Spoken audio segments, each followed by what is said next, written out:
Bismillahirrahmanirrahim. Assalamualaikum warahmatullahi wabarakatuh. Waalaikumsalam.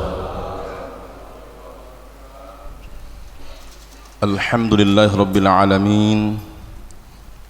Assalatu wassalamu ala rasulillah wa ala alihi wa ashabihi wa mawalah. Ashhadu an la ilaha illallah wahdahu la syarika lah wa ashhadu anna Muhammadan abduhu wa rasuluhu la nabiyya ba'dah.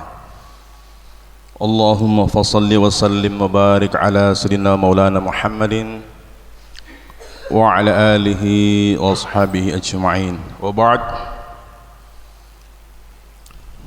Sidang jamaah subuh yang insyaallah sama dimuliakan dan dirahmati oleh Allah Subhanahu wa taala. Patut kita bersyukur kehadirat Allah Subhanahu wa taala. Kita memujinya karena pada pagi hari ini kita dibangunkan kembali dari kematian sementara kita. Kemudian kita sahur untuk menyempurnakan saum kita, lalu kemudian kita langkahkan kaki kita ke rumah Allah ini untuk melaksanakan salat subuh secara berjamaah, yang ketika saudara-saudara muslim kita yang lain mengetahui keutamaannya, jangan subuhnya dulu, 2 rakaatnya sebelum subuh saja itu lebih baik daripada dunia dan segala isinya. Rakaatul fajri khairum minad dunya wa ma fiha. Nah, kita bayangkan ini janjinya Rasul. 2 rakaat sebelum subuh itu khairum minad dunya, lebih baik daripada dunia, wa ma fiha, dan apa-apa yang ada di dalamnya. Nah, memang ini perkara tidak mudah, butuh keyakinan. Kita bersyukur juga Bapak Ibu sekalian, ternyata dari awal Ramadan sampai sekarang 12 Ramadan masjid kita ini makin luas. Kita lihat waktu awal-awal sempit masjid ini, tidak mampu menampung jamaah. Nah, sekarang tambah luas karena tinggal 3 saf, bapak-bapak, ibu-ibu tinggal 2 saf kalau tidak salah tadi ya. Ya, sekali lagi ini soal keyakinan, dan yakin itu berat. Membuat orang yakin itu berat. Kemudian mari kita senantiasa meringankan lisan kita bersalawat kepada Rasulullah Muhammad sallallahu alaihi wasallam. Allahumma shalli wa sallim wa barik alaihi. Semoga dengan salawat ini menjadikan kita salah satu di antara umatnya yang mendapatkan syafaatnya kelak di kemudian hari, di yaumil akhir. Lagi-lagi ini soal yakin. Dan keyakinan ini Bapak Ibu sekalian hanya dimiliki oleh orang-orang muttaqin. Nah, karena itu pada subuh hari yang berbahagia ini izinkan saya memberi judul kultum subuh ini dengan ciri-ciri orang muttaqin. Jadi nanti kita bisa lihat apakah kita masuk di dalamnya atau tidak. Karena tidak mudah sebetulnya menjadi muttaqin ini, tapi juga tidak susah, karena ada jalan yang sudah dirintis oleh para salafus saleh, terutama Rasulullah dan para sahabatnya, generasi-generasi yang bersama Rasulullah. Betapa keyakinan itu mampu membawa mereka tidak merasakan rasa sakit sekalipun, walaupun itu kematian yang datang menjemput mereka. Atau tidak usah kita ke sana, kita ke Palestina saja hari ini. Banyak para syuhada di Palestina itu yang gugur tidak mengerang kesakitan, tapi justru senyum. Wajah mereka senyum. Kita ini baru ingat mati saja sudah ngeri-ngeri sedap kita. Ya. Makanya takut sekali kita, baru asam urat sedikit cari dokter Sunusi, cari dokter Daud. Baru naik kolesterol sedikit, naik tensi sedikit, mana itu alat tensi? Sebetulnya ini gambaran ketakutan kita akan kematian. Karena perjalanan menuju kematian itu ya seperti itu. Nggak ada itu orang Pak yang mati tiba-tiba atau tiba-tiba mati, tidak ada. Nggak ada, pasti ada sebab. Kalau ada orang, masih sehat kemarin, iya kemarin. Hari ini dia tiba-tiba mati, tidak tiba-tiba, ada sebabnya itu Pak. Apakah jantungnya? Apakah pembuluh darahnya? Nah ini banyak sebabnya, nanti konsultasi sama Pak dokter. Karena pembunuh berdarah dingin yang sekarang ini paling ditakuti orang itu ada dua. Yang paling banyak membunuh itu jantung. Nih yang ada di sini, yang tuk tuk tuk tuk tuk tuk gitu. Jadi kalau mulai sakit-sakit sedikit sini, kalau kita rasa kayak ada kejutan listrik, saya pernah dengar dulu penjelasannya Dr. Armin ketika beliau sering kultum. Kalau sudah ada nyeri-nyeri di sebelah kiri dada itu sudah serangan ringan, tunggu mami serangan beratnya. Tapi ada sikap yang bisa kita melewati semua itu. Yakin, tawakkal ala Allah, bahwa tidak ada orang yang mati kecuali dengan izin Allah Subhanahu wa taala. Ini yang kita jarang. Tapi jangan juga kita berprinsip, kalau begitu ambak saja. Dilarang makan gorengan, yang paling enak ini gorengan kalau Ramadan ini, apalagi saat berbuka yang paling banyak dicari tuh.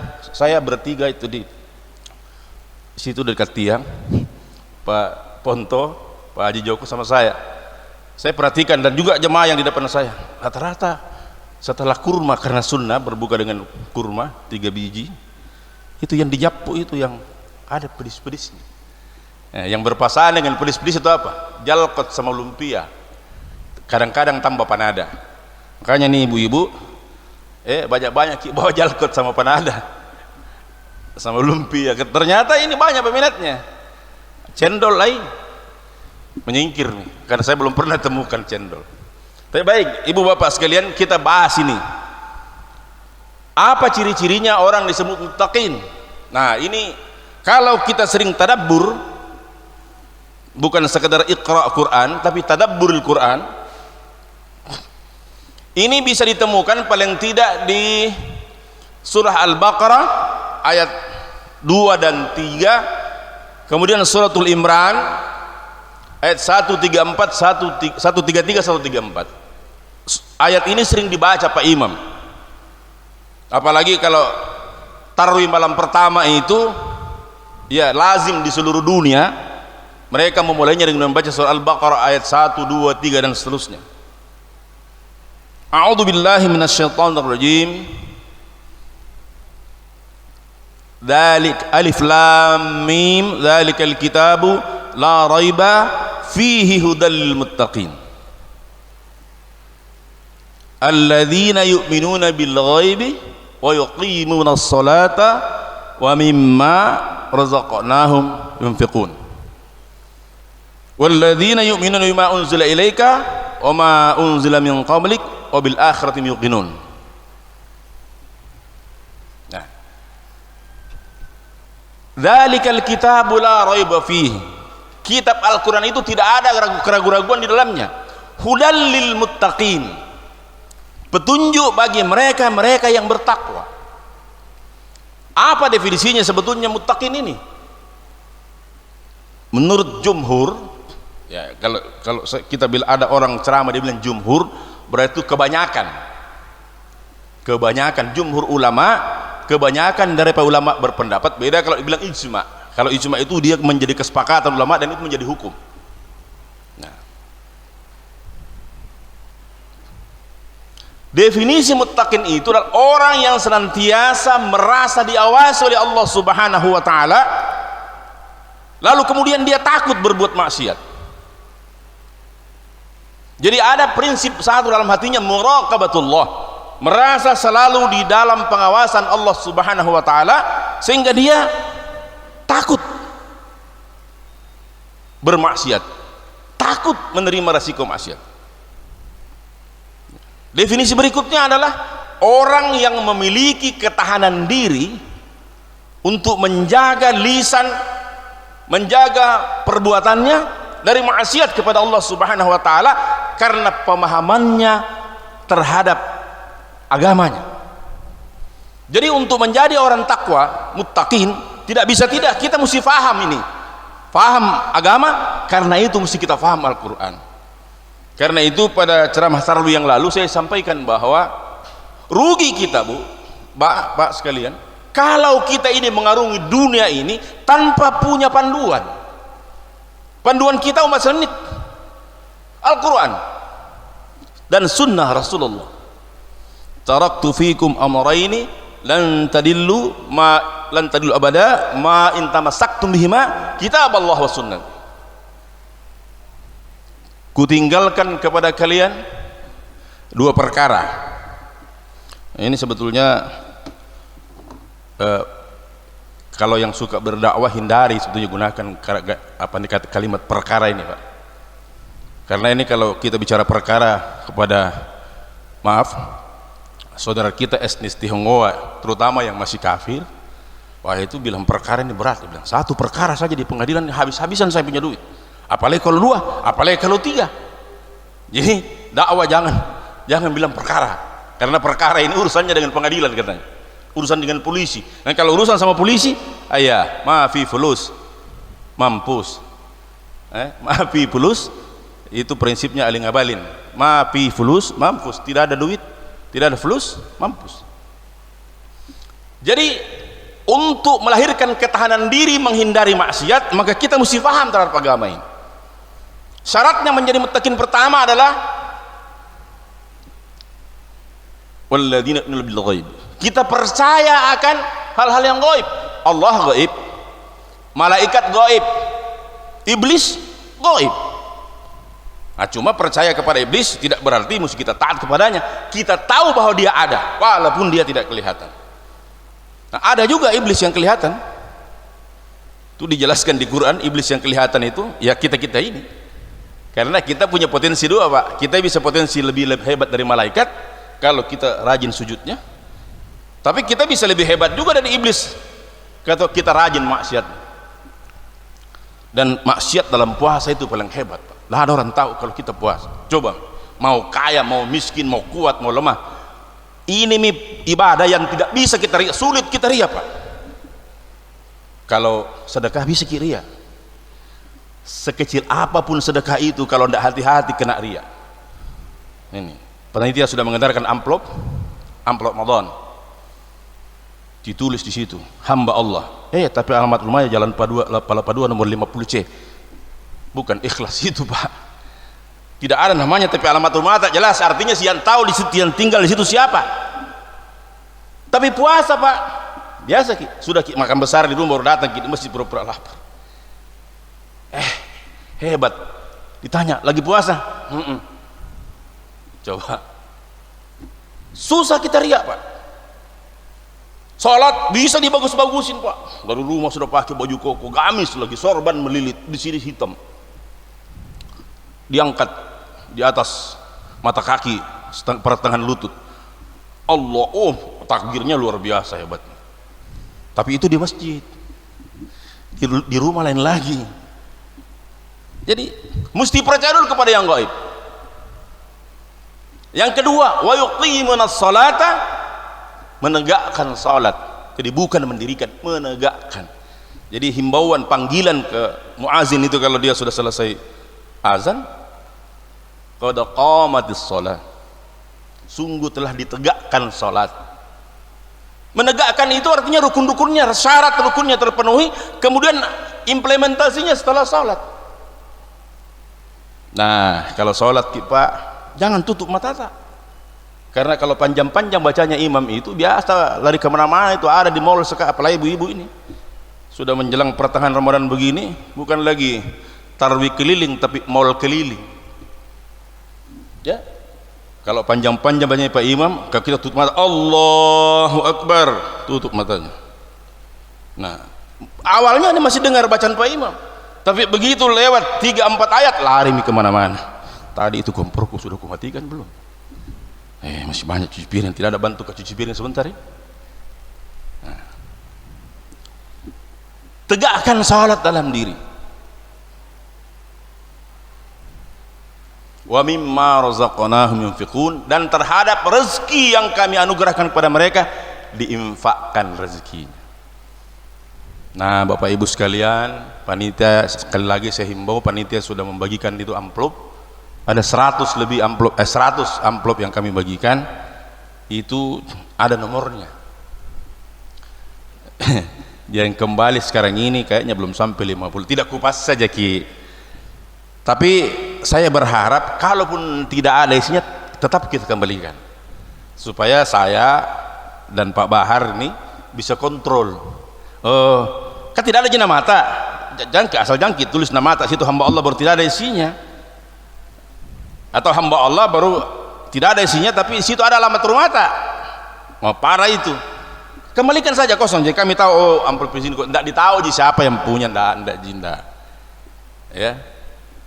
Kesempatan Bapak Ibu sekalian, Ramadan ini datang sekali setahun dan tidak ada jaminan kita masih sampai pada Ramadan berikutnya. Karena itu sebetulnya doa kita setelah Ramadan nanti itu meminta supaya seluruh ibadah kita diterima dan disampaikan lagi kita pada Ramadan berikutnya. Sudah 3 nih. Berapa menit ini? Tambah-tambah sedikit lagi Pak Di. Yang mungkin terhalang karena kultum subuh ini boleh meninggalkan masjid, cuman pakai adab.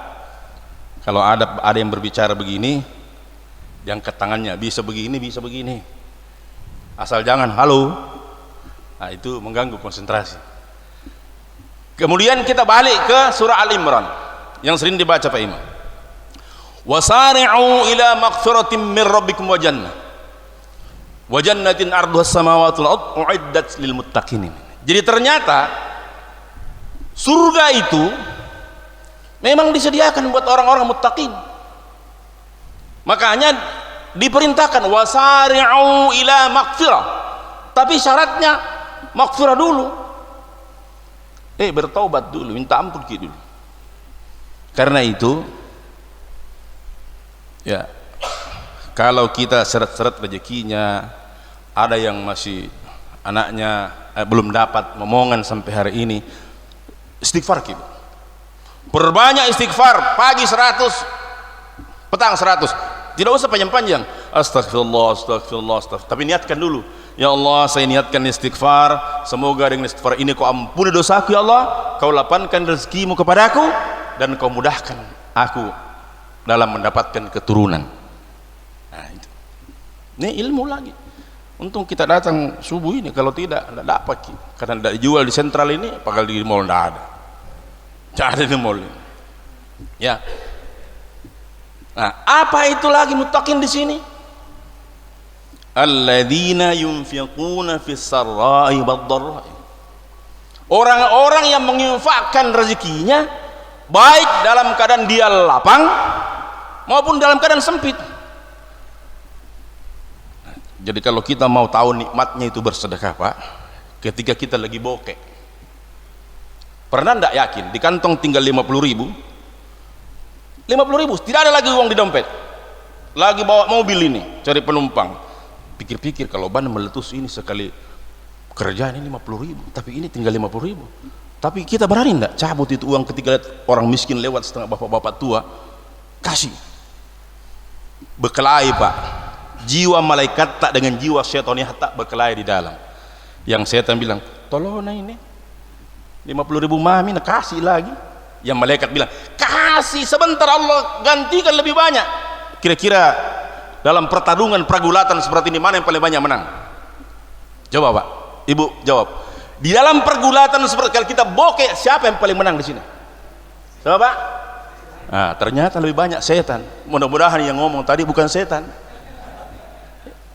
Itu memang berat Pak melawan ini.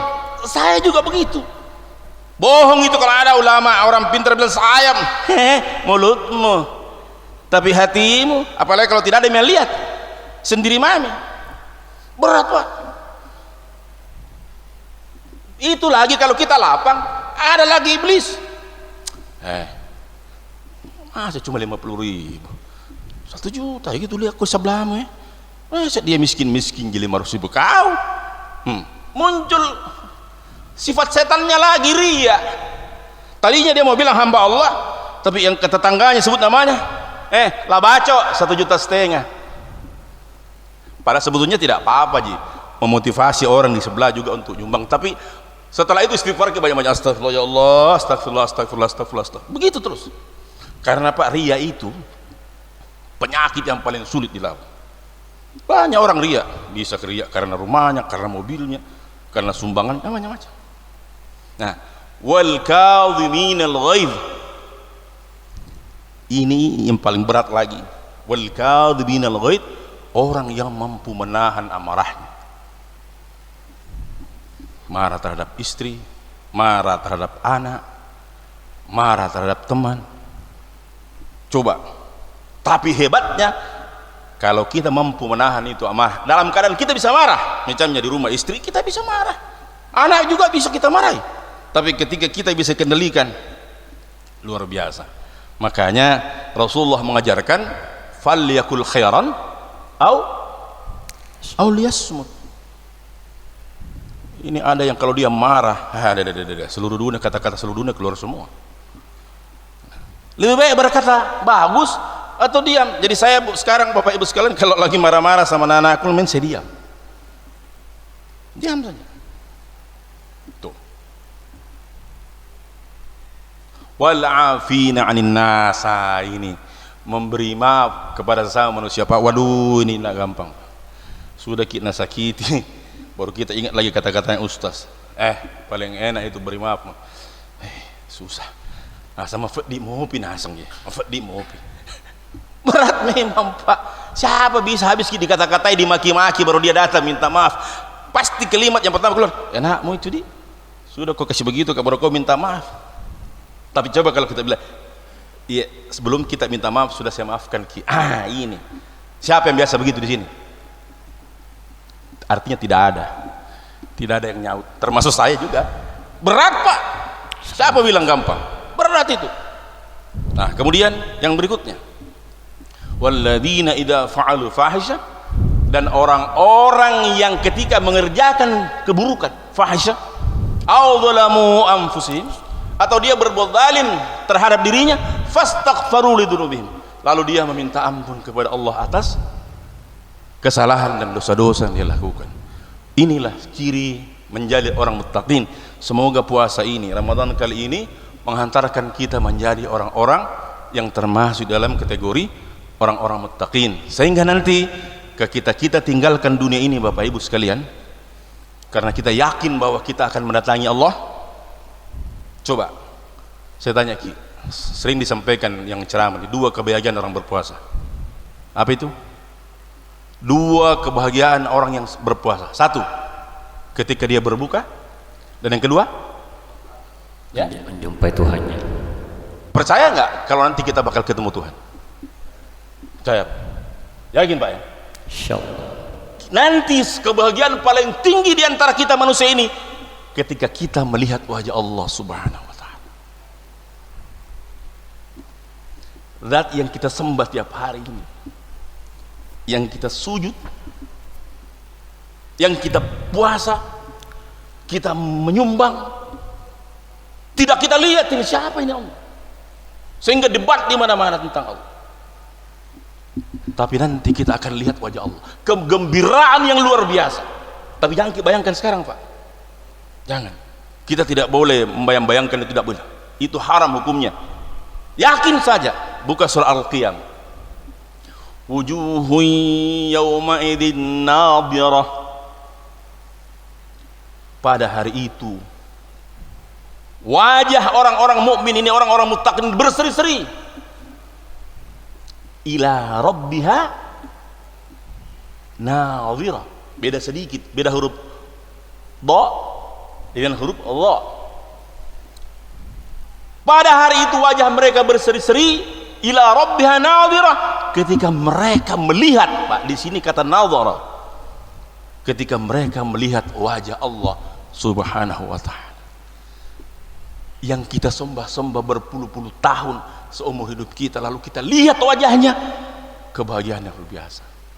Karena itu mari jangan sampai ada kalasa, kecuali ibu-ibu ya, anak-anak gadis kalau datang bulan ya harus kalah. Tapi kita ini Pak, yang laki-laki yang masih kuat, tidak sahur sekalipun, kalau terlambat bangun niat puas, lanjutkan puasa, kebahagiaan yang tiada tara ya. Malah karena terlalu bahagianya kita kadang-kadang belum azan itu kita sudah dekat-dekat dengan situ. Jadi kelompok kita ini, dan memang Pak, untuk membawa keyakinan seperti ini tidak gampang. Dia harus melewati batas paling tidak 40 tahun sebagaimana waktu Rasul dilantik. Tidak ada tingkat emosi yang bagus, tingkat pemahaman agama yang bagus, kecuali dia telah melewati usia itu. Kalau dia cerdas, kalau sebelum itu dia hebat, itu hanya kecerdasan intelektualnya. Untuk membawa emosi ini lebih bagus ya. Makanya kita lihat Pak, yang paling banyak ke masjid itu sekarang ini, boleh disensus kalau tidak percaya, rata-rata orang 40 tahun ke atas. Itu bukan karena sudah bau tanah, bukan Pak, tapi karena keyakinannya sudah mulai kuat. Apalagi yang sudah statusnya sudah la pensione, kita tahu la pensione Pak, yang sudah pensiun ya. Saya ingat ada jamaah dulu yang diajak ke masjid sama-sama Pak Rustan dulu, pensiun Pak. Mudah-mudahan beliau dibukakan hatinya untuk selalu ke masjid. Saya kira Bapak Ibu sekalian, ini yang bisa saya sampaikan, semoga bermanfaat adanya.